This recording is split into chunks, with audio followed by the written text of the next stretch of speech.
You ask Tiger to solve. This deals with linear equations with one unknown. The final result is x equals 56/5. Let's solve it step by step. Swap sides.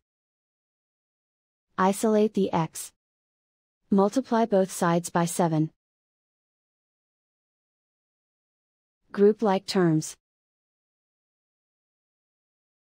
Multiply the coefficients.